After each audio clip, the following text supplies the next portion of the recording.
दोस्तों आजकल ज़्यादातर लोग जो परेशानी में रहते हैं, दिक्कतों में रहते हैं, कभी वो सोच नहीं पाते कि उनके साथ ये दिक्कतें क्यों हैं। मैं आज आपको इसके ऊपर समझाने की कोशिश करता हूँ। इससे पहले ये समझिए, जैसे एक लाइन कही जाती है कि जर जोरू जमीन। जर का मीन मनी, जोरू का मीन फीमेल और जमीन का मीन लैंड।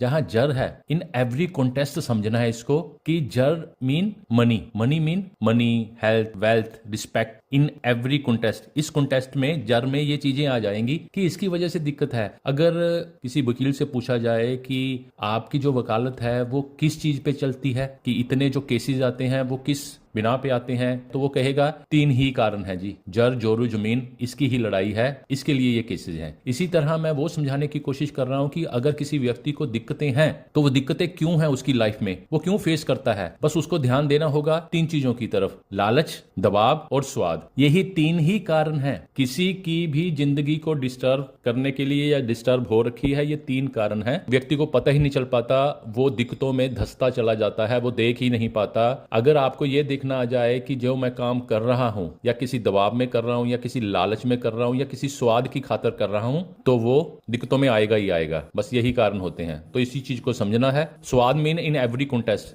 मैंने दबाव कहा, लालच कहा, इन एवरी कॉन्टेस्ट। स्वाद मीन हर चीज का स्वाद, खाने का स्वाद नहीं, और भी स्वाद होते हैं लाइफ में, फिजिकल स्वाद होते हैं और भी कई स्वाद होते हैं, इसको समझ लेना। ये 3 ही कारण है। चौथा अगर किसी को मानता हूं तो चौथा कारण बन सकता है लापरवाही। ये 4 ही कारण हो सकते हैं, पर मैं मेजर 3 को मानता हूं। आप 3 को मान के चलिए, चौथा लेके चल सकते हैं, चौथे के ऊपर भी विचार रखिएगा, पर मेजर 3 कारण बनते हैं। बस इसको समझ लिया तो जिंदगी आपकी स्मूथ हो जाएगी, जब आपको इसके ऊपर सोचना आ गया।